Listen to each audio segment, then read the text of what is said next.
Halo dan selamat datang kembali. Kali ini kita akan bedah pemikiran salah satu investor legendaris, Peter Lynch. Dia ini jago banget bikin investasi yang kelihatannya rumit jadi super simple dan bisa dipahami semua orang. Oke, kita langsung mulai aja ya. 70%. Angka yang besar ya. Sekarang coba bayangin deh, gimana kalau saya bilang ada sekelompok investor amatir yang bisa dapat keuntungan segini cuma dalam 2 tahun? Gila kan? Kira-kira siapa ya jenius keuangan ini? Dan ini dia jawabannya yang mungkin bakal bikin Anda kaget. Para amatir ini ternyata adalah sekelompok anak kelas 7 dari sekolah St. Agnes. Beneran, anak SMP. Dan lihat ini, dalam 2 tahun, portofolio mereka bukan cuma untung, tapi ngalahin para profesional Wall Street dan bahkan indeks S&P 500 dengan selisih yang jauh banget. Nah, kisah ini saking legendarisnya sampai dikenal sebagai keajaiban St. Agnes. Dan ini bukan soal hoki-hokian semata loh, ada pelajaran investasi yang super penting di baliknya. Yuk kita bongkar gimana cara mereka melakukannya.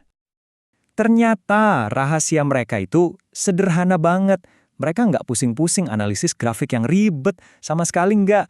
Mereka cuma investasi di perusahaan yang mereka tahu dan pakai sehari-hari. Mereka lihat teman-temannya pakai sepatu Nike, mereka belanja baju di The Gap, mereka tahu pulpen merek Pentek itu lagi ngetren di kelas. Intinya, pengalaman mereka sehari-hari itulah yang jadi senjata rahasia investasinya.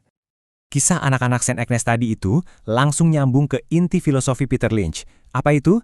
Yaitu keyakinan bahwa Anda, kita semua sebagai investor individu, sebenarnya punya keunggulan tersembunyi yang nggak dimiliki orang-orang Wall Street. Coba deh kita resapi kutipan dari Lynch ini. Pesannya kuat banget kan? Dia percaya kalau pengetahuan yang Anda dapat dari pekerjaan, dari hobi, atau dari lingkungan sekitar, itu adalah senjata rahasia Anda. Anda bisa loh ngalahin 95% ahli investasi yang dibayar mahal, cuma dengan fokus ke industri yang emang udah Anda ngerti. Nah, inilah yang dia sebut sebagai keunggulan amatir. Gini deh, Anda kan yang paling pertama tahu kalau ada kedai kopi baru di dekat rumah yang antriannya panjang terus. Atau mungkin Anda yang sadar kalau produk baru di kantor Anda tiba-tiba laku keras. Informasi lapangan kayak gini tuh data berharga yang nggak dimiliki analis di Wall Street. Makanya, Anda bisa nemuin peluangnya duluan. Dan Lynch merangkum idenya ini jadi 4 langkah yang gampang banget diikuti. Pertama, perhatikan.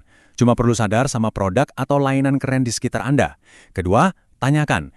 Iseng aja cek, ini perusahaannya publik atau enggak ya? Ketiga, riset. Nah, ini penting. Kerjain PR Anda. Cari tahu sedikit soal keuangan dan cerita di balik perusahaan itu. Terakhir, kalau ceritanya emang bagus, baru deh investasi. Simpel kan? Ini kerangka buat mengubah apa yang Anda lihat jadi keuntungan. Oke, jadi pertanyaannya sekarang. Di mana sih kita bisa berburu perusahaan-perusahaan hebat ini? Yuk kita intip beberapa lokasi berburu favoritnya Peter Lynch. Jawabannya, ada di mana-mana. Bisa di mall, persis kayak yang dilakuin anak-anak St. Agnes tadi. Tapi ini yang lebih seru, Vincent. Lynch justru suka nyari di tempat-tempat yang dicuekin sama Wall Street. Misalnya, industri yang dianggap ngebosenin, atau perusahaan yang punya pasar super spesifik yang nggak banyak orang paham. Nah, coba lihat perbandingan ini. Logikanya tuh kebalik dari yang kita kira. Industri yang glamour, kayak teknologi, itu kan menarik banyak banget orang pintar dan modal besar. Persaingannya ketat banget, jadi susah buat menang jangka panjang. Sebaliknya, industri yang ngebosenin kayak, katakanlah, ngurusin sampah, itu nggak banyak yang lirik. Justru disitulah kesempatannya. Perusahaan bagus di sana bisa dominasi pasar dan untung terus-terusan tanpa banyak saingan. Oke, nemuin perusahaan bagus itu satu hal. Tapi menurut Lynch, ada yang jauh lebih penting dari itu. Apa? Yaitu, punya mental dan pola pikir seorang investor sejati. Dan ini poinnya krusial banget. Lynch selalu menegaskan bedanya antara berinvestasi dengan cuma main-main atau judi di pasar saham.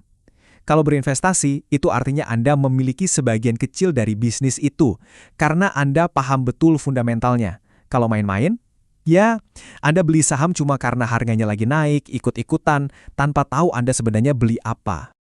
Lynch juga punya istilah unik, namanya kekhawatiran akhir pekan. Anda pernah ngalamin nggak?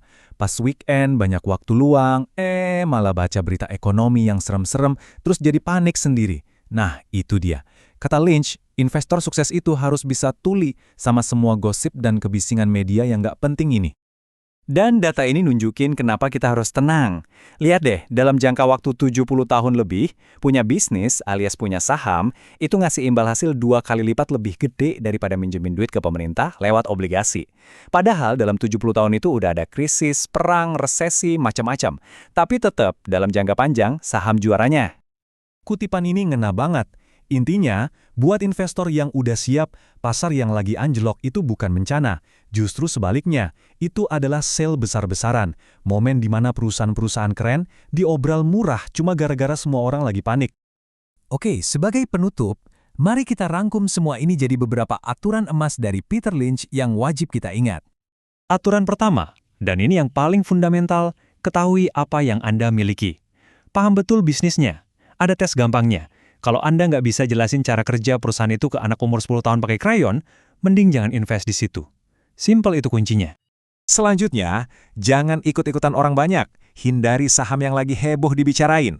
Kenapa? Karena penawaran terbaik itu justru ada di tempat yang sepi. Dan satu lagi, ingat, di dunia ini akan selalu ada hal yang bikin khawatir. Jadi jangan jual saham karena panik dengar berita, tapi juallah kalau fundamental perusahaannya emang udah jelek. Dan yang terakhir, ini mungkin yang paling penting dari semuanya. Lynch bilang, semua orang itu cukup pintar kok buat dapat untung dari saham. Tapi, nggak semua orang punya nyalinya. Kalau Anda tipe yang gampang panik terus jual rugi, ya mungkin pasar saham bukan buat Anda. Mental itu nomor 1. Jadi, sebagai penutup, saya mau lempar pertanyaan ini ke Anda. Setelah kita belajar dari Peter Lynch, coba deh pikirin, peluang investasi keren apa sih yang sebenarnya udah Anda lewatin hari ini? Mungkin pas Anda ngopi tadi pagi, atau pas pakai software di kantor, atau bahkan dari sepatu yang Anda pakai sekarang. Mulai sekarang, coba lihat dunia di sekitar Anda dengan kacamata seorang investor.